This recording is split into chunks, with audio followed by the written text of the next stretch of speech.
रहे हैं हम लोग न्यूक्लियर फिजिक्स। और न्यूक्लियर फिजिक्स काफ़ी अच्छा चैप्टर है। मैं जैसे कि बताऊँ, मॉडर्न फिजिक्स और न्यूक्लियर फिजिक्स दोनों साथ में ही रहते हैं। हम लोग यहाँ पे अलग अलग ही पढ़ाते हैं। इससे क्या होता है कि न्यूक्लियर फिजिक्स में अपना अलग जो चीज़ चलता है वो अलग से कैलकुलेशन होता है, माइंड थोड़ा फ्रेश होकर के आता है। अदरवाइज क्या होता है, मिक्सअप हो जाता है। मॉडर्न फिजिक्स पढ़ लिया, न्यूक्लियर फिजिक्स पढ़ लिया और फिर सेपरेशन करने में प्रॉब्लम जाती है, फॉर्मूलेस वगैरह याद रखना। और चैप्टर काफ़ी इंपॉर्टेंट है, जैसा कि तो केमिस्ट्री में भी पढ़ा होगा, न्यूक्लियर फिजिक्स के बहुत सारी चीज़ें हैं ना, तो हाँ उसी से सर। रिलेटेड चीज़ें हाँ। हम लोग यहाँ पे भी पढ़ेंगे। तो इसमें तो पढ़ाई होगा, पढ़ा हम्म। Yes sir. है ना। तो उसी से रिलेटेड चीज़ें हम लोग पढ़ेंगे ही पढ़ेंगे। तो पता ही होगा कि ये न्यूक्लियर फिजिक्स कितना इंपॉर्टेंट है। Modern physics as well as nuclear physics दोनों चैप्टर काफ़ी इंपॉर्टेंट है। क्योंकि चैप्टर का लेंथ कम है, लेंथ भी कम है, और कॉन्सेप्ट्स वगैरह मतलब ठीक ठाक है, लेकिन इसके जो क्वेश्चंस आते हैं वो ज़्यादा आते हैं। तो जो बोलते हैं ना, मेहनत अच्छा। के हिसाब से तुम्हें नंबर मिलता है। ये उस टाइप का चैप्टर है, केमिस्ट्री में भी आएगा ही आएगा, फिजिक्स में आएगा ही आएगा। तो ओके, हमारे एक डबल कर फायदे दो। हो जाएंगे। तो इस चैप्टर को काफ़ी अच्छे तरीके से करना, जो भी होमवर्क रहेगा वो अच्छे तरीके से निपटाना चाहिए। क्या हाँ, वो कहते हैं और आगे से। इसके स्कोरिंग के चांसेस ज़्यादा है, इसमें जेई में भी क्वेश्चंस डेफिनेटली आते ही आते हैं। ठीक है, छोटा चैप्टर है लेकिन स्कोरिंग है। एक क्वेश्चन आएगा, स्कोरिंग क्या बोलना मतलब, क्वेश्चन आएगा। ऐसे तो बोल पाना किसी भी चैप्टर से श्योरली 100% आएगा ही आएगा, बहुत मुश्किल है। चलो, तो न्यूक्लियस के बारे में समझते हैं। अभी तक हम लोग जो मॉडर्न फिजिक्स में पढ़ रहे थे वो पूरे के पूरे एटम के बारे में पढ़ रहे थे। न्यूक्लियस था, न्यूक्लियस के चारों इलेक्ट्रॉन था, और फिर इलेक्ट्रॉन का भी स्टडी करते थे हम लोग, इलेक्ट्रॉन और ट्रांजिशन का भी स्टडी करते थे। पूरा का पूरा एटम के बारे में स्टडी कर रहे थे। लेकिन अब जब न्यूक्लियर फिजिक्स चैप्टर स्टार्ट होगा तो सिर्फ और सिर्फ हम लोग न्यूक्लियस के बारे में स्टडी करेंगे कि इससे हमें कोई मतलब नहीं है, ये चीज़ क्या है, बस न्यूक्लियस क्या है, इससे मतलब है, अंदर क्या है, क्या होता है, क्या डिके प्रोसेस होता है, ये सब तुम्हें पता है थोड़ा थोड़ा, वो सब चीज़ हम लोग समझेंगे, सीखेंगे। ठीक है, तो छोटी छोटी बातें हैं, पहले तो मैं फटाफट उसको निपटाने की कोशिश करूंगा। जैसे कि अगर न्यूक्लियस है तो अंदर क्या है, पॉजिटिवली चार्ज है, और अंदर क्या क्या चीज़ होते हैं, न्यूट्रॉन होते हैं और प्रोटॉन होते हैं, और उसके चारों ओर क्या होते हैं, इलेक्ट्रॉन्स रिवॉल्व करते हैं। प्रॉपर्टीज हम लोग फटाफट लिख लेते हैं। अच्छा बताओ, न्यूक्लियस का खोज किसने किया था? रदरफोर्ड ने, है ना। क्या न्यूक्लियस न्यूक्लियस का? किसने न्यूक्लियस का डिस्कवरी किया था? अच्छा, रदरफोर्ड। अल्फा पार्टिकल्स पे जो वर्ल्ड पुलिस। एक्सपेरिमेंट हुआ ओके। था ना। हाँ यस। हाँ। Yes sir. और न्यूक्लियस के अंदर होता क्या क्या चीज़ है, न्यूट्रॉन्स होते हैं और प्रोटॉन्स होते प्रोटॉन। हैं, और ये प्रोटॉन्स। पॉजिटिवली चार्ज होता है। अब कोई भी अगर एक एलिमेंट है तो एलिमेंट को हम लोग एक्स से रिप्रेजेंट करते हैं, और उसके एटॉमिक नंबर को हम लोग जेड से रिप्रेजेंट करते हैं, और साथ ही साथ ए से रिप्रेजेंट करते हैं उसके मास नंबर। और फिर यहाँ पे होगा, एक्स क्या है हमारा एलिमेंट, और ए क्या है हमारा मास नंबर, एंड जेड क्या है हमारा एटॉमिक नंबर। इसके बाद फिर हम लोग न्यूट्रॉन, प्रोटॉन एंड इलेक्ट्रॉन के बारे में देखते हैं। सबसे पहले इलेक्ट्रॉन, तो बताओ इलेक्ट्रॉन का मास कितना होता है? तो 9.1 10⁻³ 9.1 into 10⁻⁻31 31 kg। और kg। इसका चार्ज कितना होता है? ई। 1.6 1.6 10⁻⁻⁹ 1.6 into 10⁻⁹ माइनस 90 प्लस। अब उसके बाद स्टार्ट करते हैं प्रोटॉन। तो प्रोटॉन जो होता है वो पॉजिटिवली चार्ज होता है। तो इसका मास बता दो पहले, तो क्या होता है प्रोटॉन का मास? तो 1.6 10⁻⁻27 kg। 1.6 इंटू 10⁻⁻27 kg होता है। और इसका चार्ज kg कितना होता है? Plus E plus 1.6। 1.6 into 10⁻⁻90 plus, ये हो गया चार्ज। अब मैं न्यूट्रॉन के पास जाता हूँ। बताओ न्यूट्रॉन का मास कितना होता है? तो ऑलमोस्ट न्यूट्रॉन का प्रोटॉन मास जितना ही सेम होता एज है। प्रोटॉन। तो मास कैलकुलेशन पर्पस के लिए हम लोग कभी कभी न्यूट्रॉन का मास एग्जैक्टली सेम ले लेते हैं 1.6 इंटू 10⁻⁻27 kg, और चार्ज इसका कितना होता है, 0। तो 0। मास के बारे 0। में थोड़ा सा बात करना चाहूँगा कि जो न्यूट्रॉन का मास है वो स्लाइटली थोड़ा सा बड़ा है इसके प्रोटॉन के मास से। तो यहाँ पे छोटा छोटा स्लाइट वेरिएशन भी मास में काफ़ी बड़ा एनर्जी का डिफरेंस दे जाता है। तो हमें क्या यूज़ करना है, mass of neutron is approximately is equal to mass of proton, use करें या ना करें ये डिपेंड करता है क्वेश्चन क्वेश्चन का, ठीक है। और वो आगे करेंगे क्वेश्चन, फिलहाल कई जगह पे हम लोग इसे यूज़ करते हैं। तो प्रोटॉन और न्यूट्रॉन इक्वल होता है।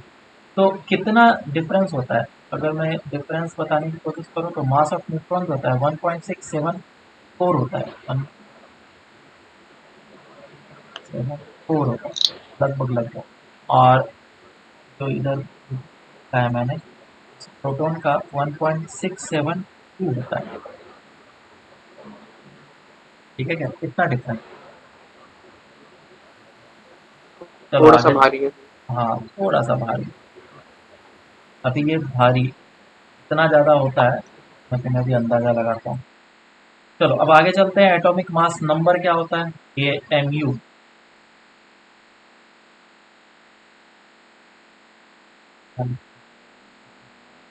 Atomic mass number.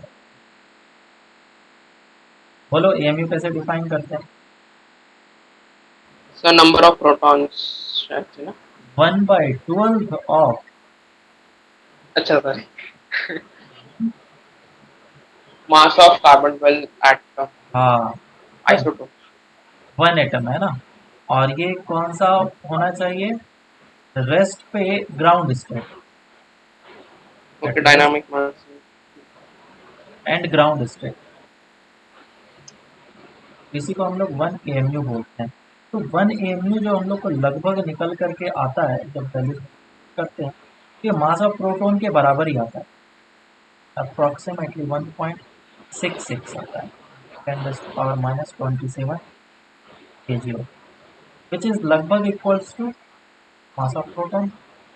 1 mu is equals to mass of proton में, ऐसे बहुत जगह पे ये यूज किया जाता है ये टर्म, इसीलिए तो इंटीजर में होता है हमेशा।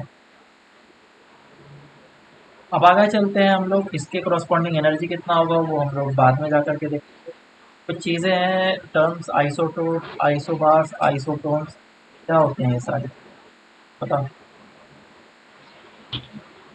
Sir same number of protons रहते हैं तो आइसोटोप, अगर सेम नंबर ऑफ न्यूक्लियॉन्स रहते हैं तो आइसोबार्स, और सेम नंबर ऑफ न्यूट्रॉन्स रहते हैं तो आइसोस्टर। आइसोटोन्स होता है शायद न्यूट्रॉन्स के लिए।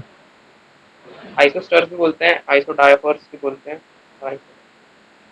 अभी देखो इतना अच्छा शॉर्ट ट्रिक मैं बताऊंगा कि तुम्हें अच्छे तरीके से हमेशा याद रहेगा। तो मैं पहले यहाँ पे बात कर रहा था, इस जगह पे वापस से आता हूँ, और इससे हम लोग ये बोल सकते हैं कि जो जेड है वो एटॉमिक नंबर को तो रिप्रेजेंट करता ही करता है, साथ ही साथ ये किसको रिप्रेजेंट करता है, नंबर ऑफ प्रोटॉन्स को, आया ना, हाँ। इतने ही यस पॉजिटिव चार्जेस होते हैं ना। हाँ। और क्या जेड इस बात यस को भी सर। रिप्रेजेंट करता है कि नंबर ऑफ इलेक्ट्रॉन्स कितने हैं,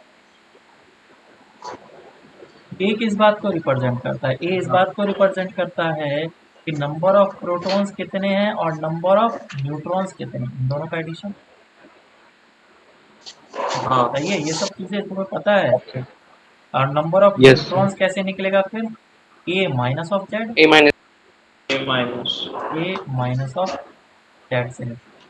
तो नंबर ऑफ न्यूट्रॉन्स इतने होंगे, नंबर ऑफ प्रोटॉन्स तुम्हारे जेड होंगे, और नंबर ऑफ इलेक्ट्रॉन्स जो होंगे जेड विल बी ऑल्सो।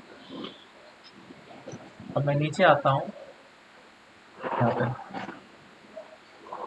तो आइसोटोप्स है, ठीक है, इससे क्या होता है, प्रोटॉन।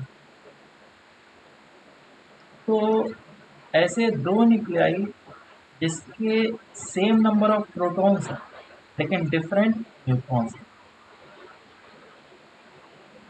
सेम प्रोटॉन्स के नंबर होने चाहिए, लेकिन डिफरेंट क्या होने चाहिए, न्यूट्रॉन्स के नंबर होने चाहिए। ऐसे दो एलिमेंट, उसको हम लोग क्या बोलते हैं, आइसोटोप। मेरी बात समझ में आएगा? इधर आया एन, Yes, sir. तो एन हाँ, किसके लिए स्टैंड होता है, न्यूट्रॉन्स। तो same number electrons. Of neutrons हो, लेकिन डिफरेंट क्या हो, प्रोटॉन्स। अब इधर क्या आता है, ए। ए से हम लोग क्या रिप्रेजेंट करते हैं, मास नंबर। Mass number. हाँ तो क्या होना चाहिए, सेम एटॉमिक मास नंबर। तो आइसो बार से पी ए, है ना, तुमको हर एक चीज इसमें देखना पड़ेगा। तो ऐसे दो न्यूक्लियाई जिसमें मास नंबर सेम हो लेकिन डिफरेंट जेड हो, एटॉमिक नंबर, तो ये कहलाते हैं हमारे आइसोटोप्स, आइसोटोन्स, आइसो। क्लियर है क्या, याद रहेगा आपको? Yes, sir. हाँ हाँ, सर। sir. है ना, बहुत ही इजी तरीका था याद रखने का। अब आगे चलते हैं और आगे चल इसका साइज Yes. क्या होता है तो हम लोग देखें।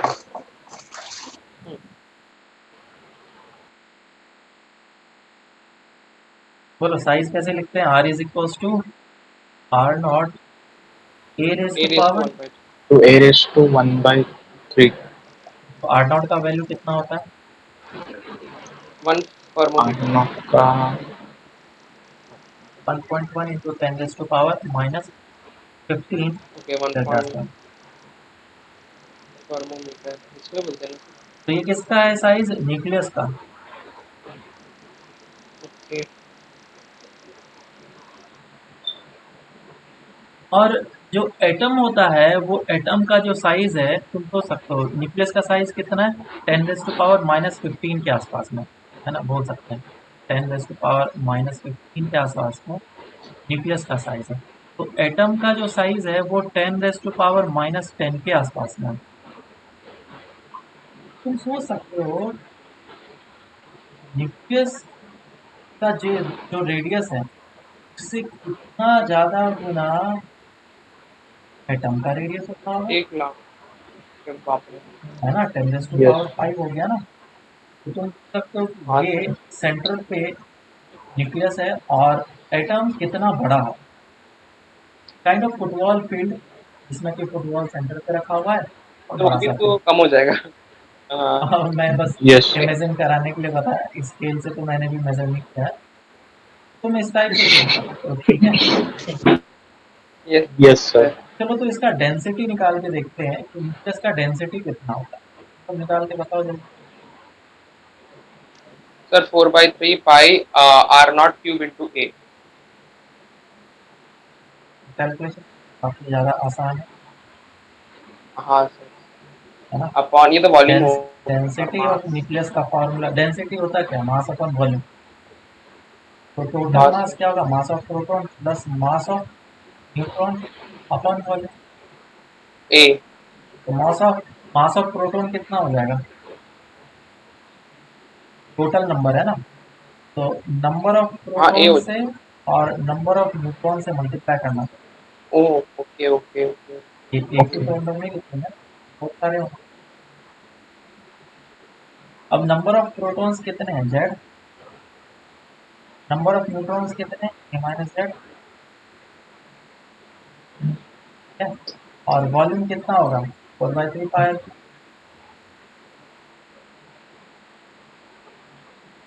और मास ऑफ प्रोटॉन और मास ऑफ न्यूट्रॉन जो है वो लगभग लगभग सेम होता है।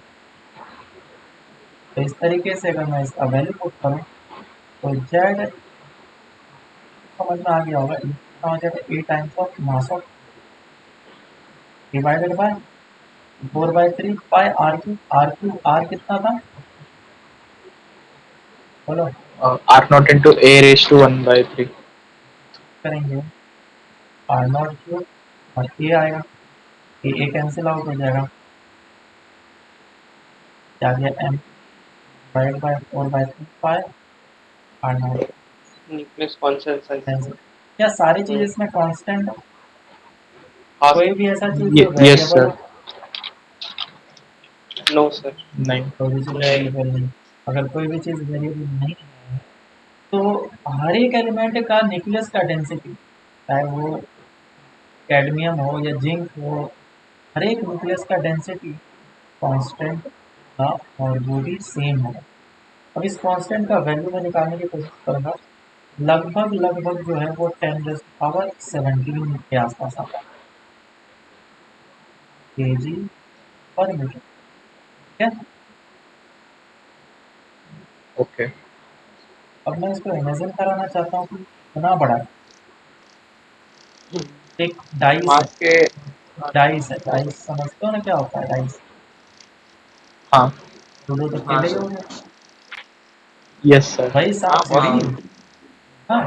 हाँ हाँ. Yes, तो sir. उस डाइस का लेंथ कितना है, हाईलाइट बराबर, और उसको हम लोग आसानी से आराम से हम, लेकिन अगर सोचो हमारा न्यूक्लियस और एटम का रेडियस बहुत ही ज्यादा कॉम्परेबल होगा, एकदम न्यूक्लियस डॉट की तरह नहीं होता। या फिर मैं ऐसा बोलूँ कि एटम का most of the space vacant नहीं होता और वो न्यूक्लियस के बराबर ही होता। अगर ऐसा होता एटम, कभी वैकेंट था ही नहीं, पूरा कॉम्पैक्ट। और 1 सेंटीमीटर का मैं एक एलिमेंट का वो मटेरियल बना, जो बना, उसका वजन कितना होगा, कितना भारी होगा? कैसे निकालेंगे? नीचे मीटर क्यूब है तो मुझे पहले सेंटीमीटर में लाना पड़ेगा। मीटर को सेंटीमीटर में लाएंगे तो कितना आएगा? 10⁻⁻⁶. माइनस में, Sorry, 10⁻⁶. है ना? तो हाँ. लगभग लगभग कितना आ जाएगा? 10⁻11। 11. Yes, sir. 10⁻11 केजी इतना ज्यादा है, पता है? तुम डंबल कितना उठाते हो? 30 केजी। चल। ओके, मतलब लगभग पाँच लगभग अर्थ मास किलो. के आधे से किरेन थोड़ा सा कम है। किरेन किरेन वेरेन जो होता है वो कितना, 1000 केजी। या फिर एक और जीरो डाल दो, 10⁻4। ये 10⁻11 है, मतलब तुम एक डाइस को नहीं उठा पाते। समझ में आ रहा है? उठा क्या, हिला नहीं पाते। तो तुम सोच सकते हो कि ये कितना टफ होगा, है ना?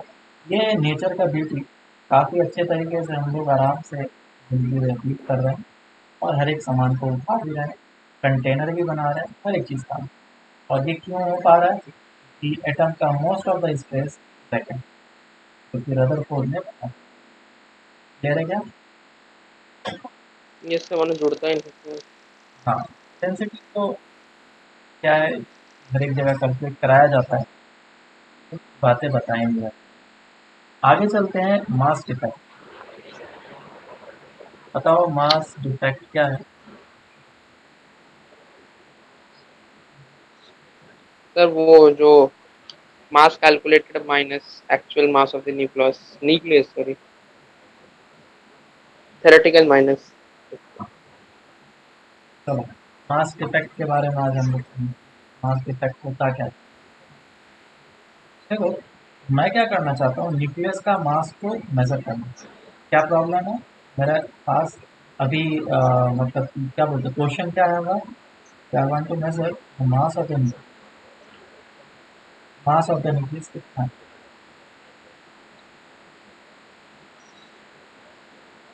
ये है मेरा ऑब्जेक्टिव, न्यूक्लियस का मास मेजर।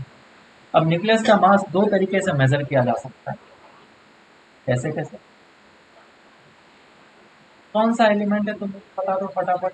मैंने बोला कि भैया ये जेड एटॉमिक नंबर वाला एलिमेंट। उसने बोला ठीक है, जेड एटॉमिक नंबर वाला एलिमेंट है, तो इसके अंदर पहला केस तरीका, केस में इसके अंदर अगर एक्स एलिमेंट है, इसके अंदर जेड एलिमेंट है और ए एटॉमिक नंबर है, तो इसके अंदर न्यूक्लियस के अंदर न्यूक्लियस के अंदर कुछ नंबर ऑफ प्रोटॉन्स होंगे और कुछ नंबर ऑफ न्यूट्रॉन्स होंगे। मैंने क्या किया, थ्योरेटिकली बेसिकली जितने न्यूट्रॉन्स थे उन सभी को रख दिया, और जितने प्रोटॉन्स थे सभी को मैंने रख दिया। वही मैं समझाने के लिए बता रहा हूँ, ऐसा पॉसिबल नहीं है। मैंने इसको रख दिया और इसको मेजर कर लिया। तो कितना मेजर करूँगा, the mass that calculated mass which is calculated will be equals to number of protons into mass of proton plus number of neutron into mass of neutron। आया ना, इतना ही आंसर मिलेगा। एक तरीका ये यस था सर। कि हमने कर हाँ दिया, और ये मुझे मास तो इसका वैल्यू अगर हम लोग देखें कितना आ जाएगा, एन का कितना आ जाएगा, जेड आ जाएगा, और मास ऑफ माइनस ये आ गया एक्सपेक्टेड मास या फिर theoretically calculated मास। दूसरा तरीका क्या है मास को कैलकुलेट, मास को दूसरा तरीका कैलकुलेट करने का ये है कि मैं क्या कर रहा हूँ, इस पूरे एटम को ही तराजू के ऊपर रख रहा हूँ। बात समझ में आई क्या, इस ओके। पूरे यस एटम सर। को ही मैं तराजू के ऊपर रख रहा हूँ। तो ये मुझे मास मेजर करके दे देगा, which will be mass of atom. लेकिन मुझे तो मास ऑफ न्यूक्लियस चाहिए ना सिर्फ, तो उसमें से जितने भी सारे इलेक्ट्रॉन हैं उसको मैं माइनस कर देता हूँ। बोलो। तो मास ऑफ इलेक्ट्रॉन भी कंसिडर यस करते हैं सर। नीचे कंसिडर। हाँ, मैं एक्यूरेट करना चाहता हूँ कैलकुलेट, तो मास इलेक्ट्रॉन का भी मास को माइनस करेंगे ना। ओके। बोलो, बातें समझ में आई या नहीं आई। यस सर समझ। And this mass is called as the observed mass, mass of atom minus Z times mass of electron, observed mass निकला। और दोनों तरीके से मास को कैलकुलेट करने के बाद इन दोनों मासेस को कंपेयर किया गया। आना क्या चाहिए था, दोनों मासेस सेम आना चाहिए था, लेकिन ऐसा देखा गया कि ये जो मास है और ये जो मास है वो डिफरेंट आ रहा है। तो क्या आ रहा है, डिफरेंट आ रहा है। और इवन जो ऑब्जर्व्ड मास है वो छोटा है, ऑब्जर्व्ड मास जो है वो छोटा है, और जो एक्सपेक्टेड मास है बड़ा है। मेरी बात समझ में आई या नहीं आई। पहले मैंने क्या बोला, यस सर। साइंटिस्ट ने दो तरीके से मास को कैलकुलेट किया और दोनों में डिफरेंस पाया, होना चाहिए था सेम। और उसने ये भी देखा कि ऑब्जर्व मास कम है, एक्सपेक्टेड मास ज़्यादा है। इन दोनों मास के बीच का जो डिफरेंस है उसको तो सबसे पहले बोल दिया गया मास इफेक्ट, और इसी को हम लोग डेल्टा एम से रिप्रेजेंट करेंगे। तो delta M is equals to mass expected minus of mass observed. This is called mass sir effect। सर डिफरेंट क्यों आया, मतलब हाँ, कोई रीजन है क्या, अब उसी के बारे में मतलब हम ऐसे। लोग बात करेंगे, बिल्कुल रीजन है। Binding energy. हाँ, नहीं रीजन होता है तो फिजिक्स जबरदस्ती इंट्रोड्यूस करता है कि रीजन है, बराबर। तो फेविकॉल। यस बिना सर। रीजन के तो फिजिक्स बनता ही नहीं है। तो ये क्या है, हमारा मास इफेक्ट, इसको हम लोग मास इफेक्ट के नाम से। तो delta M is called mass effect, और ये हमारा मास। अब साइंटिस्ट खोजने में लग गया कि भैया ये मास डिफेक्ट आया क्यों, मास में चेंज क्यों आया, ऐसा क्या हुआ मास में चेंज, है ना। हाँ तो सबसे पहले तो मैं एक क्वेश्चन पूछना चाहूंगा। इससे पहले साइंटिस्ट को इस क्वेश्चन को फेस करना था कि अगर ये न्यूक्लियस है तो न्यूक्लियस के अंदर प्रोटॉन्स होते हैं और क्या होते हैं, न्यूट्रॉन्स। न्यूट्रॉन्स। न्यूट्रॉन्स क्या होते हैं, न्यूट्रल, प्रोटॉन्स होते हैं हाँ लेकिन पॉजिटिवली चार्ज। तो ये प्रोटॉन्स एक दूसरे के साथ रिपल्सिव फोर्सेस एक्सर्ट करेंगे, हाँ या ना। ओके हाँ सर यस इस सर पे तो इस हाँ डायरेक्शन में फोर्स लगेगा, सेम वे में इस पे भी इस डायरेक्शन में फोर्स लगेगा। तो ये न्यूक्लियस तो स्टेबल होना ही नहीं चाहिए, इसको तो तुरंत टूट जाना चाहिए था। मेरी बात समझ में आ रही है कि नहीं? वो भी डिस्टेंस देखो कितना कम, इंटर एटॉमिक जो न्यूक्लियस के अंदर का डिस्टेंस है 10⁻⁻15 से भी कम होगा। यस सर हाँ तो न्यूक्लियस को हाँ तो इस सर तरीके से स्टेबल होना ही नहीं चाहिए। कोई ऐसा फोर्स है जो इसको बैलेंस कर रहा है, नेट फोर्स जीरो हो रहा है, तभी तो बोले नेट फोर्स जीरो और ये स्टेबल फॉर्म में है। लेकिन फिर भी न्यूक्लियस स्टेबल है, देखते हैं ऐसा क्यों। सबसे पहला साइंटिस्ट के दिमाग में ये बात बता, क्या रीजन है, तुम्हें पता होगा आई थिंक। बाइंडिंग एनर्जी है ना, पकड़ के रखा है। न्यूक्लियर फोर्स,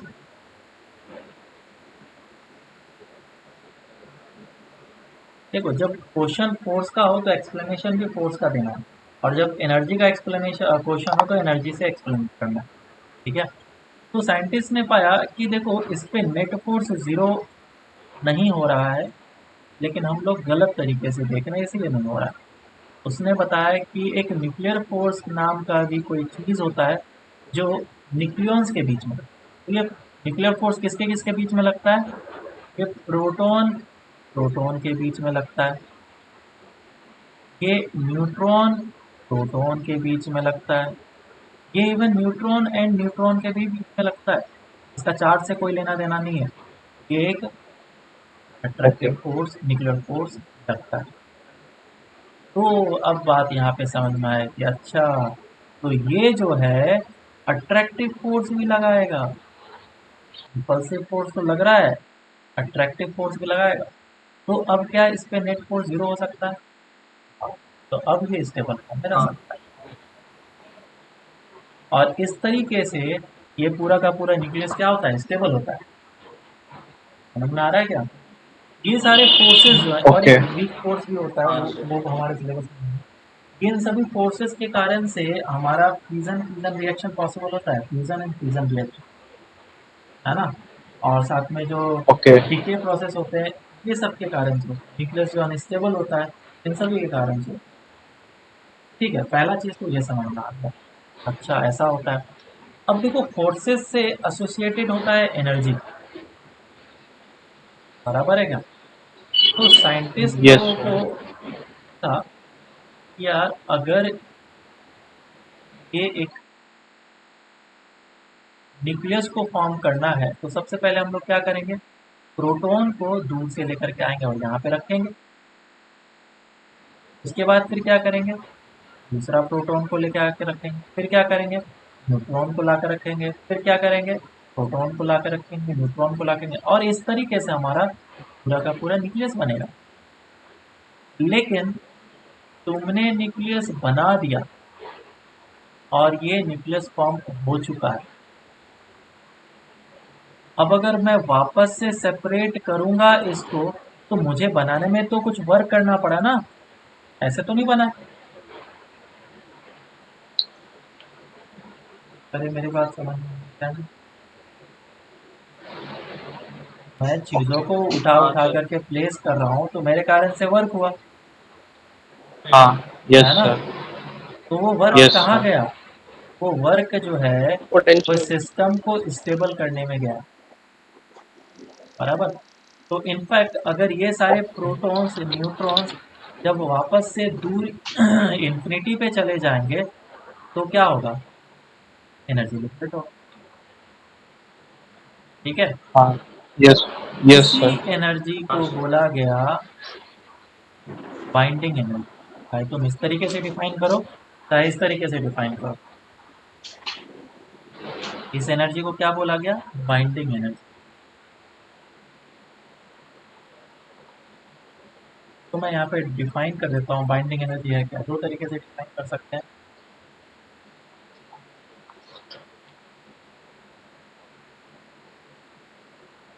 पहला तरीका डिफाइन करने का, कि मुझे न्यूक्लियस को फॉर्म करना है तो उस तरीके से, और दूसरा क्या है कि मुझे न्यूक्लियस को डिस्ट्रॉय करना है। तो पहला तरीका, it is the minimum energy required to break the nucleus into its constituents particles, हो जाएगा। और इसके लिए क्या लिखेंगे, it is the amount of energy released during the formation of nucleus by its constituents particle. ठीक है, क्या है, अमाउंट ऑफ एनर्जी रिलीज, बोलोगे सर एनर्जी तो रिक्वायर होगा ना सर, रिलीज कैसे हो रहा है, work done by external force तो यहाँ पे होगा। ये work done by external force negative भी तो हो सकता है, मेरी बात समझ कुछ में आई है? Okay attractive. है ना, ओके यस सर। सिस्टम हाँ फाइनली स्टेबल हो रहा है, पहले से ज़्यादा स्टेबल हो रहा है कि नहीं हो रहा है, उस पर डिपेंड करता है तुम्हारा एनर्जी रिलीज होगा या फिर लगेगा। तो amount of energy release for the formation of nucleus, और भी चीज़ें लिखना है, मैं लिख नहीं रहा हूँ, बाय इट्स कंस्टिट्यूएंट्स पार्टिकल। और दूसरा क्या हो जाएगा, it is the amount of energy, amount of energy release, और यहाँ पे क्या आ जाएगा, it is the amount of energy required break the nucleus.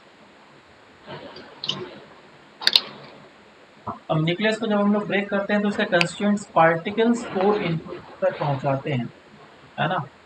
ये जो न्यूक्लियस के अंदर हाँ पार्टिकल्स हैं, प्रोटॉन्स न्यूट्रॉन्स, काफी बाइंडेड है, स्ट्रांगली बाइंडेड है। तो मुझे क्या करना पड़ेगा, वर्क करना पड़ेगा इसको तोड़ने के लिए। ठीक है, तो तोड़ने के लिए, ओके और इसी को बाइंडिंग एनर्जी बोला गया। तो बाइंडिंग एनर्जी है कितना, जब फाइंड आउट किया गया तो साइंटिस्ट लोगों को पता चला कि एनर्जी जो आ रहा है, बाइंडिंग एनर्जी, वो exactly delta M C square के बराबर आ रहा है। स्क्रीन के द्वारा दिया गया फॉर्मूला हमें पता ही होगा, यस सर। है ना। और ये डेल्टा एम क्या चीज़ हाँ है यहाँ पे, मास इफेक्ट, मास इफेक्ट।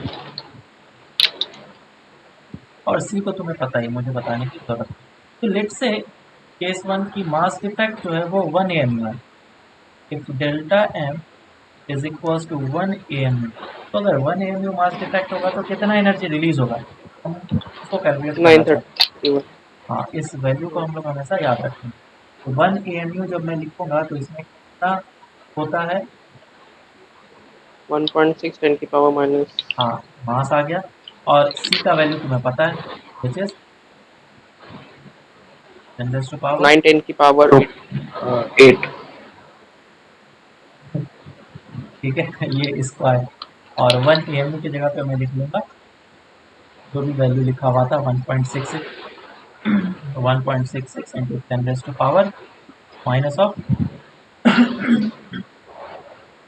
सॉरी कितना था, माइनस ऑफ 27 था ना। तो ये क्या आता है, एनर्जी का यूनिट आता है, और इसको फिर हम लोग कन्वर्ट करते हैं इलेक्ट्रॉन वोल्ट में। इलेक्ट्रॉन वोल्ट में जो फाइनल आंसर आता है वो 931.5 मेगा इलेक्ट्रॉन वोल्ट आता है। ठीक है, इसे याद रखना है। बहुत जगह ओके क्वेश्चन पे डायरेक्ट हम लोग बाइंडिंग एनर्जी ये ले लेते हैं, binding energy is equal to 931 mega electron volt, बराबर। तो लेट से अगर तुम्हें दिया होगा mass defect is delta M, तो बाइंडिंग एनर्जी कितना हो जाएगा, binding energy delta M 931 mega electron volt. बस डेल्टा एम मेक श्योर करना है कि एएमयू में होना चाहिए, अगर केजी में दिया है तो स्टार्टिंग से बोलो।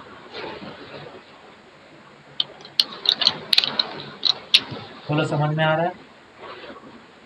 सर ये यस वाला, सर। हाँ, ये वाला, ये मैंने लास्ट वाला है मैंने वापस। बोला कि 5 एएमयू मास डिफेक्ट है,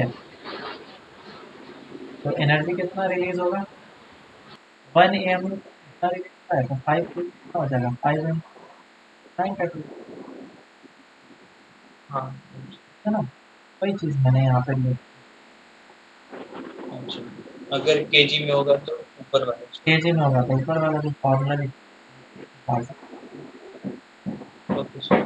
ठीक है तो हमने क्या निकाल दिया बाइंडिंग एनर्जी और बाइंडिंग एनर्जी समझ आ गया तो मास में चेंज था वो क्यों आ रहा था वो इसलिए आ रहा था कि इतना अमाउंट ऑफ एनर्जी इस न्यूक्लियस को स्टेबलाइज करने में चाहिए ये जो मास में डिफेक्ट आया या फिर मास में जो छोटा सा चेंज आया है इसके करस्पॉन्डिंग एनर्जी जो है वो न्यूक्लियस को स्टेबलाइज करने में गया है इसीलिए इतना सा मास इसका कम आया ठीक है ये साइंटिस्ट मतलब लोग फेविकॉल यस जैसे कम सर। कर रहे हाँ ये हैं साइंटिस्ट लोगों को बात पकड़ समझ के में रख आ रहे गई तो अब साइंटिस्ट लोगों ने हैं। दिमाग लगाना स्टार्ट किया अच्छा बाइंडिंग एनर्जी मिल गया तो ऐसा करते हैं मैं न्यूक्लियस को कंपेयर करता हूँ और देखता हूँ कि कौन सा न्यूक्लियस ज़्यादा स्टेबल है कौन सा कम है ना तो वो सभी न्यूक्लियस का बाइंडिंग एनर्जी निकालना स्टार्ट कर दैट इज इक्वल टू 1 2 3 4 5 6 हर एक के देखा रिजल्ट ही गलत आ रहा है रिजल्ट क्या आ रहा है गलत आ रहा है इसका बाइंडिंग एनर्जी लिया फिर इसका बाइंडिंग एनर्जी लिया सबको कंपेयर किया बोला ऐसा स्टेबिलिटी तो नहीं गलत आ रहा है तो फिर जब हम लोग न्यूक्लियस की स्टेबिलिटी देखते हैं तो बाइंडिंग एनर्जी को कंपेयर नहीं करते यहाँ पे एक और चीज समझने की बात है you want to compare the stability of the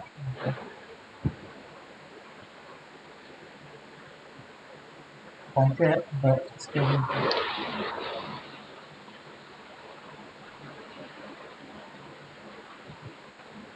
अगर मुझे न्यूक्लियस की स्टेबिलिटी कंपेयर करनी हो मुझे क्या निकालना चाहिए binding energy per nucleon binding energy per nucleon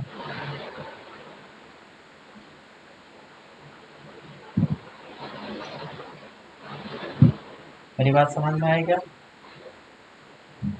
अगर ये कोई सर मतलब यस वो सर। हैवी वन न्यूक्लियस है रहेगा तो अगर कोई ज्यादा एलिमेंट टू है निकालने का। मेरी बात सुनो अगर कोई एलिमेंट वन है और एलिमेंट टू है इसका एटॉमिक नंबर E1 है और इसका एटॉमिक नंबर E2 है और इस एटम का बाइंड या फिर न्यूक्लियस का बाइंडिंग एनर्जी ये है और इसका बाइंडिंग एनर्जी तो स्टेबल ज़्यादा कौन सा है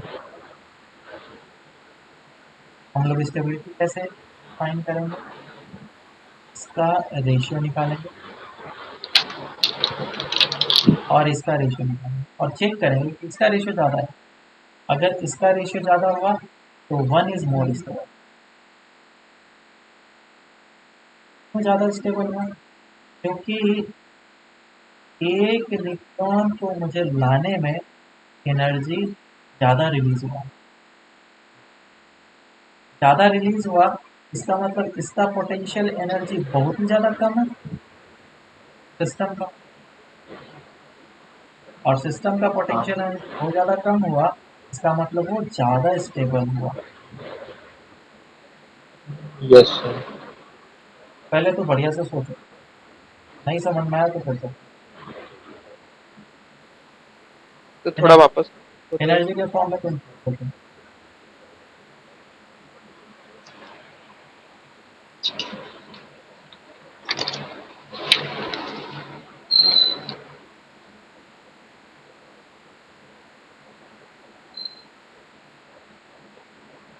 बताओ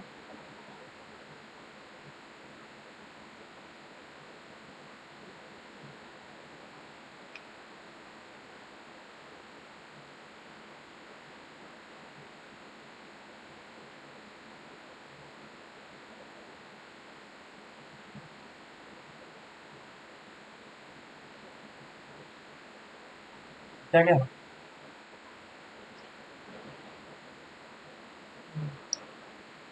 अरे कुछ तो बोल लो हाँ सोचा नहीं सोचा यस। नहीं समझ में आया हाँ यस सर समझ में आ गया। समझ में आ गया ना तो आगे बढ़ते हाँ हैं सर। अब इस पे क्वेश्चन करते हैं क्वेश्चन से और अच्छे से आ जाएगा क्वेश्चन ऐसा है, 2 एलिमेंट है और दोनों के बाइंडिंग एनर्जी पे रखते हैं, तो 3 एलिमेंट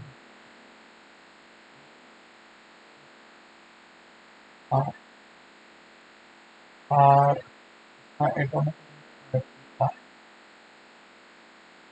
है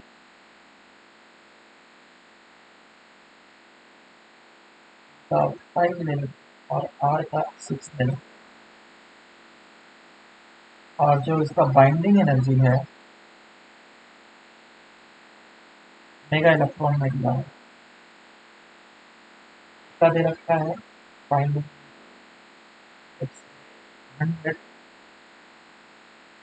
160 एंड 60। ठीक है, तुम्हें क्या बताना है, तो टाइम में से कौन सबसे ज्यादा स्टेबल, क्यों? और फिर अरेंज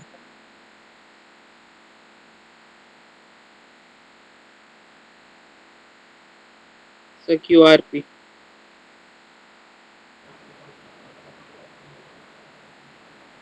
ठीक है, आर सबसे ज्यादा स्टेबल है। 11 होगा ना? देखिए भाई कितना वैल्यू आ रहा है और के Q लिए, 12 हो जाएगा ना? के लिए बाइंडिंग एनर्जी पर निकलने कितना आ जाएगा, okay sorry, Q Q Q ज्यादा स्टेबल है, सॉरी सॉरी, क्यू आर और क्यू। डिवाइड बाय के लिए बाइंडिंग एनर्जी डिवाइड बाय 5 आ जाएगा, और आर के 12 आ रहा। 6 डिवाइड बाय 6 इज 11। तो सबसे ज्यादा इसके लिए आया, समझ में आ रहा है। अब तुम ध्यान से देखो, यस। एनर्जी सबसे ज्यादा किसमें रिलीज हुआ है, 100 इसमें हुआ। अगर हम लोग गलत होते हैं तो गलत क्या करते हैं, ई को ज्यादा स्टेबल बता देते, उसके बाद फिर हम लोग आर को स्टेबल बताते, उसके बाद फिर हम लोग को स्टेबल बताते। लेकिन एक्चुअल में क्या है, who is more stable than it is R, then समझ में आया क्या। Yes sir. तो ये जो बाइंडिंग एनर्जी है, ये क्या बताता है, ये total amount of energy release total बताता है, और ये क्या बताता है, ये एक न्यूट्रॉन के कारण से एनर्जी कितना रिलीज होगा वो बताता है। इस नंबर अगर एक यहाँ पे लेकर के आया तो कितना एनर्जी रिलीज होगा।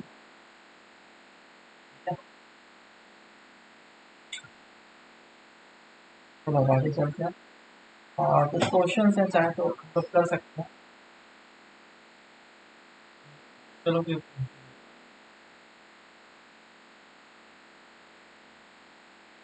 एक न्यूक्लियर रिएक्शन हो रहा है, A plus B C plus D,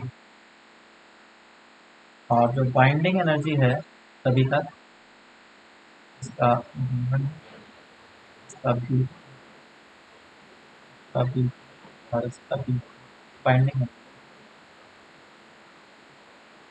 में क्या निकालना है, energy released in this reaction.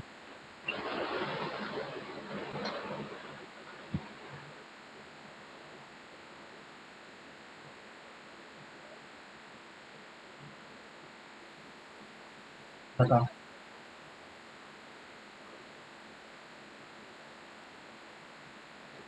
तो वो तो डिपेंड करेगा स्टेबिलिटी से। ज़्यादा मैग्नीट्यूड पे नहीं कर रहे, नॉर्मली कैसे?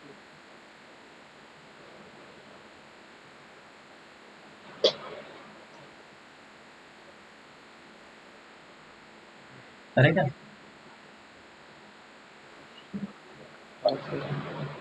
देखो ये रिएक्शन क्यों हो रहा है, रिएक्शन इसलिए हो रहा है क्योंकि ये सी और डी जो प्रोडक्ट है वो ज़्यादा स्टेबल है, और ये अगर ज़्यादा स्टेबल है तो बाइंडिंग एनर्जी क्या होगा, ज़्यादा होगा मैग्नीट्यूड में। ऐसे कैसे बोल सकते हैं?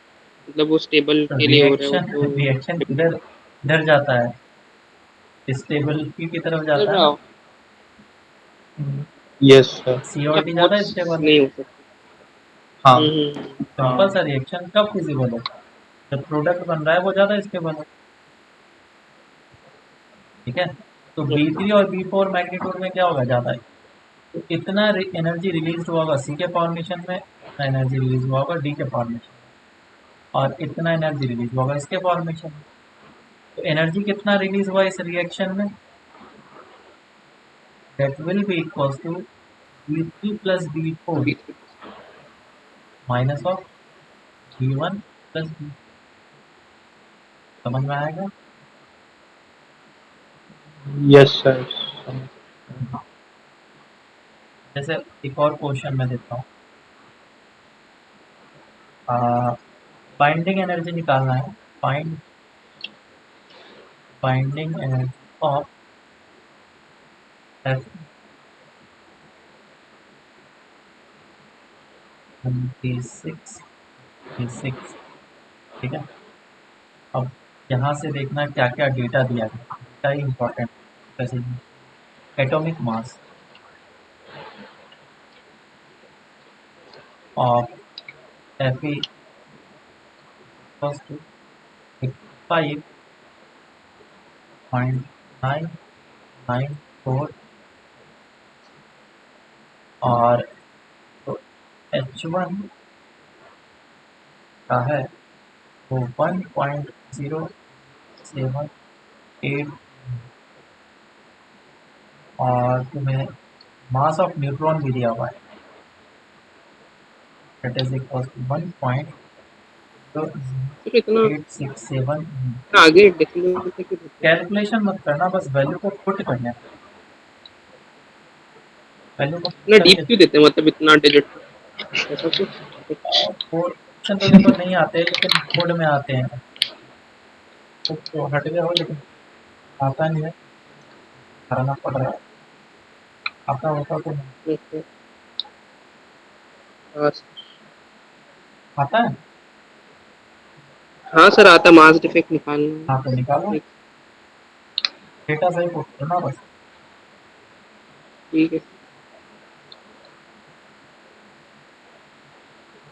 तो फिर डायरेक्टली बता दूं क्या आपको, मतलब 26 into the mass of the proton plus 30 into mass of the neutron minus mass of the nucleus of atom.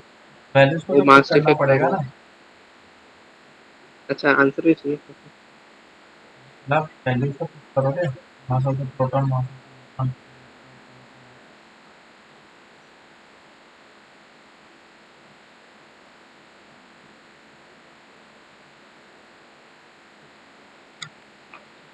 Calculation नहीं करे ना, बस रहने नहीं, देना लिख के। कैलकुलेशन मत करो, रहने दो।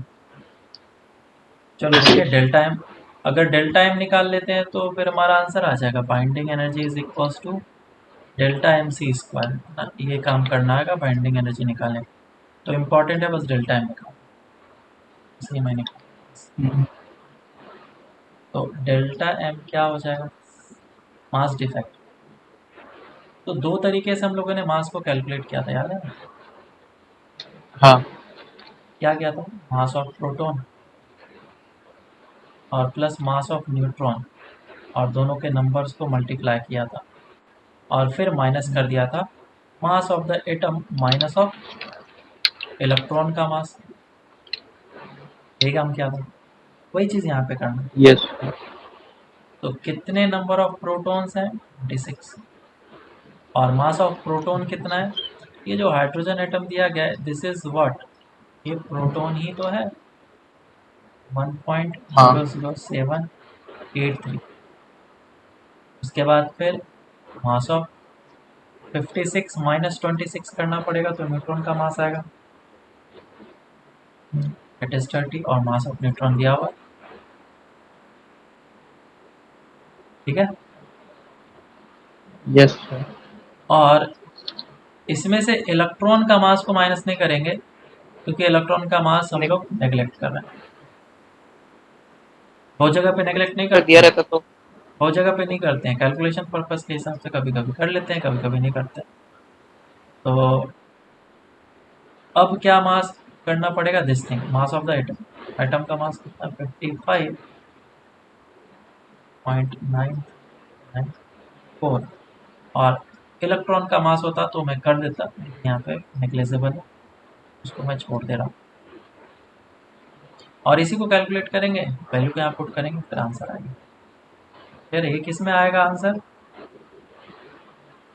सर AMU में आएगा हाँ ये आंसर, और उसके बाद 931.575। चलो ठीक है, फिर ये तो हो जाएगा। अब आगे चलते हैं हम लोग। Variation of binding energy with mass number.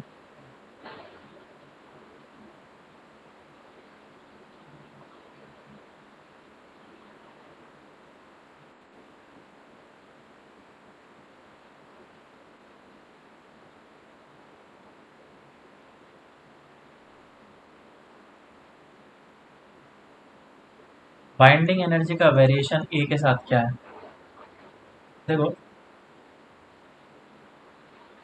तो सबसे पहले क्या किया गया था कि बाइंडिंग एनर्जी को देख रहे थे स्टेबिलिटी के लिए, न्यूक्लियस का स्टेबिलिटी। फिर बाद में पता चला कि अरे बाइंडिंग एनर्जी पर न्यूक्लियन देखो, यही एक्चुअल में स्टेबिलिटी को बताएगा। बोलो अच्छा ठीक है, इसी को देख लेते हैं। तो हर एक के लिए बाइंडिंग एनर्जी पर न्यूक्लियन निकाला गया, हर एक एलिमेंट के, दैट इज इक्वल्स टू 1 और इधर एलिमेंट ए के साथ इसको ड्रॉ किया गया। इसका जो कर्व है वो कुछ इस टाइप का आता है, ऐसा आता है। और जो सबसे ज़्यादा स्टेबल होगा न्यूक्लियस, उसका बाइंडिंग एनर्जी पर न्यूक्लियन क्या होगा सबसे ज़्यादा, निकल लो। है ना। ये जो होता है वो आयरन होता है, Fe। आयरन। ओके। इसका स्टेबिलिटी सबसे ज़्यादा होता है, और वो जो होता है वो 8.8 मेगा इलेक्ट्रॉन वोल्ट के आसपास में होता है। इस तरफ कहीं पे हाइड्रोजन, हीलियम, ऑक्सीजन इस तरीके से आता है, और इस तरफ होता है यूरेनियम वगैरह। तो हर एक सिस्टम में एलिमेंट, मेटल, कुछ भी हो, सिस्टम में कोई सा भी चीज़ हो, वो क्या चाहता है, स्टेबल होना चाहता है। यूनिवर्स में कोई सा भी पार्टिकल हो, वो अपने स्टेबिलिटी के फॉर्म में और ज़्यादा स्टेबल फॉर्म में जाना की कोशिश करता है। तो अगर इस जगह पे कोई यूरेनियम है तो वो किस तरीके से स्टेबल हो सकता है, बोलो। स्टेबल होने का तरीका ये सर है वो कि वो टूट जाए, तोड़ दे अपने आप को। है हाँ। ना। तो हाँ, फिशन। यस अगर सर। इसका 236, 56 जो भी है एटॉमिक नंबर वगैरह है, तो छोटे न्यूक्लियस में टूट जाएगा। और छोटे न्यूक्लियस में टूटेगा तो ये जो न्यूक्लियस नया वाला फॉर्म होगा, उसका बाइंडिंग एनर्जी पर न्यूक्लियन तो ज़्यादा होगा। हाँ। So these two nucleus okay. Will be more stable rather than this uranium. Same way में यहाँ पे अगर हाइड्रोजन है और वो स्टेबल होना चाहता है, तो दो हाइड्रोजन एटम आपस में जुड़ जाए और ऊपर चले जाए, तो this will be more stable, है ना। तो ये सर फ्यूजन ये और फिजन ओके। रिएक्शन के बारे में मैं बता रहा हूँ। तो ऐसा सर कौन ये सा दो रेंज है? स्पाइक्स कैसे हैं? ये स्पाइक्स बेसिकली दूसरे एलिमेंट्स के लिए आते हैं, जो कि तुम्हारे उस नोट्स वोट्स में नहीं दिया रहता है, हमारे काम का नहीं है वैसे। यहाँ पे हीलियम आता है और एक शायद ऑक्सीजन आता है, याद नहीं मुझे। अच्छा, उनका एक्सेप्शन टाइप थोड़ा हाँ ज़्यादा ही है। एक्सेप्शन टाइप है काइंड ऑफ, यहाँ उसका जो स्टेबिलिटी होता है वो ज़्यादा होता है। एक क्लस्टर के फॉर्म में जब न्यूक्लियस फॉर्म होता है तो वो उसका स्टेबिलिटी ज़्यादा होता है। ठीक है, थोड़ा थोड़ा हम लोग आगे जा कर के बात करेंगे। हाँ, तो मैं रेंज के बारे में बात कर रहा था कि ऐसा क्या रेंज होना चाहिए इसका, जिसमें मैं बोल सकता हूँ कि एलिमेंट स्टेबल हो। तो रेंज बोला गया कि अगर 50 से लेकर के 80 तक एटॉमिक नंबर है वो स्टेबल हो। समझ में आएगा? These elements will be, okay. या फिर these nucleus will be stable. तो अगर हैवियर न्यूक्लियाई है तो क्या करेंगे, टूट जाएंगे। अनस्टेबल होने के कारण से उसको स्प्लिट हो जाएगा, और उसकी टेंडेंसी रहेगी तो मीडियम न्यूक्लियाई में कन्वर्ट हो जाए, स्प्लिट हो जाए। और इसी प्रोसेस को हम लोग फिजन रिएक्शन बोलते हैं। और फ्यूज़न में क्या होता है, जैसे कि दो लाइटर न्यूक्लाई है, वो दोनों कंबाइन कर जाएंगे और उसकी टेंडेंसी रहेगी फ्यूज़ हो जा करके मीडियम न्यूक्लाई में कन्वर्ट हो जाएंगे। तो यहीं से स्टार्ट होता है रेडियो एक्टिविटी, क्योंकि ये सारे एलिमेंट्स हैं अनस्टेबल एलिमेंट्स इन द हाँ सेंस न्यूक्लियाई, हमेशा न्यूक्लियाई की बात हो रही है।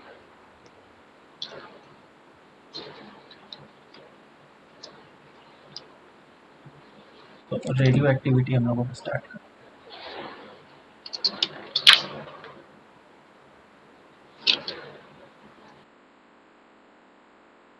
रेडियो एक्टिविटी में दो पार्ट आते हैं। तो इसमें जो दो पार्ट आते हैं, एक पहला पार्ट तो होता है इसमें डिस्प्लेसमेंट लॉ और दूसरा होता है स्टैटिस्टिकल लॉ। ठीक है, तो सबसे पहले हम लोग डिस्प्लेसमेंट लॉ देखेंगे। डिस्प्लेसमेंट लॉ में हम लोग ये देखेंगे कि कौन किस किस तरीके से डीके प्रोसेसेस हो सकते हैं, और जो दूसरा चीज़ होगा स्टैटिस्टिकल लॉ में, उसमें हम लोग देखेंगे कितने नंबर ऑफ न्यूक्लियाई डिके करते हैं, किस रेट से डिके करते हैं, मतलब उसमें मैथ्स का काम होगा। और ये जो हम लोग डिस्प्लेसमेंट लॉ देखेंगे, इसमें सिर्फ थ्योरी वाला काम है। क्लियर है क्या? हेलो, आवाज़ आ रही है? Yes sir. हाँ। हाँ सर। तो सबसे पहले हम लोग डिस्प्लेसमेंट लॉ देखेंगे। उसके लिए पहले हमें जानना पड़ेगा कि अल्फा बीटा गामा पार्टिकल्स जो वो बोलते हैं हम, वो क्या होता है ना? तो रेडियो एक्टिव सब्सटेंस के नाम से कुछ ऐसे एलिमेंट होते हैं जो न्यूक्लियस अनस्टेबल होते हैं, तो वो स्टेबल फॉर्म में जाने की कोशिश करते हैं। क्या करते हैं? ये अगर एक एलिमेंट है जिसके न्यूक्लियस अनस्टेबल है ना, अनस्टेबल है, तो वो क्या करना चाहेगा? स्टेबल फॉर्म में जाने की कोशिश करेगा। तो इसका न्यूक्लियस क्या करता है, नंबर ऑफ न्यूट्रॉन्स और नंबर ऑफ प्रोटॉन्स के रेशियो को बैलेंस करने की कोशिश करता है। और उसके लिए न्यूक्लियस, मैं सिर्फ अभी न्यूक्लियस की बात कर रहा हूँ, न्यूक्लियस के अंदर क्या होता है, कुछ पार्टिकल्स बाहर निकलते हैं, जिसमें से जो पार्टिकल का नाम होता है अल्फा पार्टिकल। क्या पार्टिकल? और गामा पार्टिकल। ये कुछ ऐसे पार्टिकल्स हैं जो कि रेडियो एक्टिव डीके में निकलते हैं। जो भी न्यूक्लियस होते हैं अनस्टेबल होते हैं, उनका जब डीके होता है तो ये सारे पार्टिकल निकलते हैं। जरूरी नहीं कि तीनों पार्टिकल निकले, डिपेंड करता है। तो सबसे पहले अल्फा पार्टिकल है क्या चीज़? अच्छा, इसी को हम लोग बोलते हैं, ये रेडियो एक्टिव सब्सटेंस हो गया।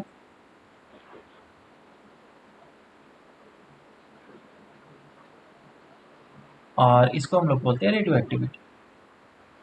तो अल्फा पार्टिकल, बताओ अल्फा पार्टिकल। हीलियम आज तो गया काम से।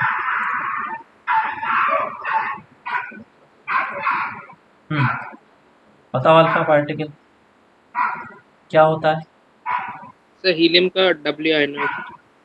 अगर मैं हीलियम एटम से 2 इलेक्ट्रॉन को बाहर निकालूं, सिंगल तो इसे ही हम लोग अल्फा पार्टिकल। हीलियम में 2 एक भी इलेक्ट्रॉन ही होते हैं ना, तो दोनों इलेक्ट्रॉन को बाहर निकाल दोनों दिया। निकाल। हाँ, इलेक्ट्रॉन है ही नहीं उसमें, ओके। तो ये बन जाएगा पॉजिटिवली चार्ज, और ये बनेगा अल्फा पार्टिकल। मतलब कि अल्फा पार्टिकल को मैं कैसे समझाऊँ, इसका चार्ज और मास नंबर बता देता हूँ, मास वगैरह कितना होगा। इसका जो चार्ज हो जाएगा वो कितना हो जाएगा, डबल। ये He+2। हाँ, और इसका मास कितना हो जाएगा, मास तो सेम रहेगा ना, कांस्टेंट, इलेक्ट्रॉन पे डिपेंड नहीं करेगा। 4 इंटू मास ऑफ मतलब प्रोटॉन, 2 mu 4 mu है ना, 4 mu। 4 times of mass of, हाँ so दिस ये इज सर। Alpha particle. अब देखो बीटा पार्टिकल की तरफ चलते हैं हम लोग। आवाज आ रहा है क्या तुम लोग? हाँ चलेगा सर, सर, हाँ। इतना आदत ठीक है। है पर हाँ। हाँ, आदत है तुम्हें? नहीं मतलब डिस्टर्ब ना होने का। चलो, ये आप लोग क्या सोच रहे हो, मैं समझा नहीं। बीटा पार्टिकल हम लोग पढ़ लेते हैं, है ना। बीटा पार्टिकल में बेसिकली दो तरह के पार्टिकल्स होते हैं, एक होता है बीटा नेगेटिव और एक होता है बीटा पॉजिटिव, है ना। अगर यस। तुम 12th पढ़े होते तो तुम्हें पता होता कि बीटा सिर्फ नेगेटिव होता है, नहीं बीटा नेगेटिव भी होता है और पॉजिटिव भी होता है, तो अब तो तुम्हें पता ही होगा। बीटा नेगेटिव किसको बोलते हैं? इलेक्ट्रॉन को। और दूसरा बीटा पॉजिटिव होता है। बीटा न्यूट्रॉन, पॉजिटिव क्या होता है? पॉजिट्रॉन। प्रोटॉन। नहीं, ये फोटोन नहीं होता है, पॉजिट्रॉन होता है। ठीक है, अब इलेक्ट्रॉन के बारे में समझते हैं। समझना क्या है तो हमें पता ही। मास क्या होता है? मास ऑफ इलेक्ट्रॉन के बराबर विच इज 9.1 इंटू 10⁻⁻31 kg। बहुत बार लिखना पड़ रहा है।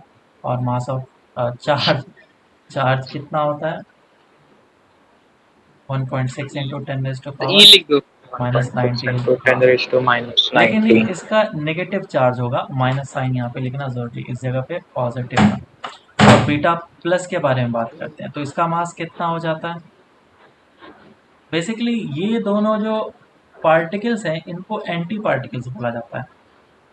दे बोथ अच्छा, are cancel out. Called anti particles. अब ये एंटी पार्टिकल्स नया टर्म है, और होता क्या है इसका मतलब अभी हम थोड़ा देर में समझेंगे।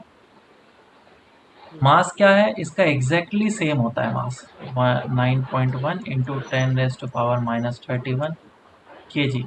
और इसका जो चार्ज होता है एग्जैक्टली मैग्नीट्यूड में सेम होता है, ओके। 1.6 इंटू 10⁻⁻90। अब हम लोग समझते हैं एंटी पार्टिकल्स क्या होता है। एंटी पार्टिकल्स ऐसे पार्टिकल के कॉम्बिनेशन को कहा जाता है जो आपस में कंबाइन होने के बाद, मिल जाने के बाद कंप्लीटली डिस्ट्रॉय होकर के एक प्योरेस्ट फॉर्म ऑफ एनर्जी में कन्वर्ट हो जाता है। जैसे कि बीटा, प्योर। हाँ, जैसे इलेक्ट्रॉन और पॉजिट्रॉन दोनों टक्कर खाया, मास गायब हो गया, पूरा एनर्जी हो गया सिर्फ। ऐसा क्यों, मतलब एक दूसरे को खत्म कर दे रहे हैं ऐसा हाँ, कुछ? एक दूसरे को पूरा डिस्ट्रॉय कर दे रहा है। इस तरह के पार्टिकल्स को ही हम एनिहिलेट। लोग एंटी पार्टिकल्स बोलेंगे। हाँ, एनिहिलेट कर ले ओके। दो, बोल लो। स्पेस में। जैसे कि हम लोग, एक और एंटी पार्टिकल्स है हमारे पास, एक न्यूट्रोनो और एंटी न्यूट्रोनो। साइंटिस्ट ने अभी तक दूसरा नहीं हाँ। ढूंढा है, यही दो है। तो दो एंटी पार्टिकल्स है हमारे पास। तो एक हो गया इलेक्ट्रॉन पॉजिट्रॉन, दूसरा हो गया neutrino and anti neutrino. These are anti particles.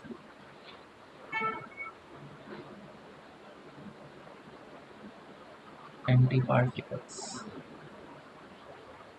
जैसे कि पहला हो गया इलेक्ट्रॉन एंड पॉजिट्रॉन, और दूसरा हो गया न्यूट्रिनो। एंटी। और न्यूट्रिनो को हम लोग इस तरीके से डिनोट करते हैं, and anti neutrino, new dash. इस तरीके से। और मैंने बता ही दिया डेफिनेशन, तो कम्प्लीटली डिस्ट्रॉय हो जाए कोलिजन के बाद और प्योरेस्ट फॉर्म ऑफ एनर्जी में कन्वर्ट हो जाए। अब नीचे, फोटॉन्स टाइप निकलता हाँ, है उनके फोटॉन्स केस। बन जाए, वो भी तो एनर्जी है। गामा पार्टिकल, अब बताओ गामा पार्टिकल क्या है? पार्टिकल नहीं, मतलब वो ईएम वेव्स ही है, मतलब एनर्जी उससे भी रिलीज कर सकते हैं उस फॉर्म में भी कुछ। पार्टिकल नहीं, ये जो है ये रेडिएशन। फोटॉन्स, ठीक है। हाँ। these are basically electromagnetic waves, EM waves, gamma rays. whose photon energies are very much high. Energy of photon is much high.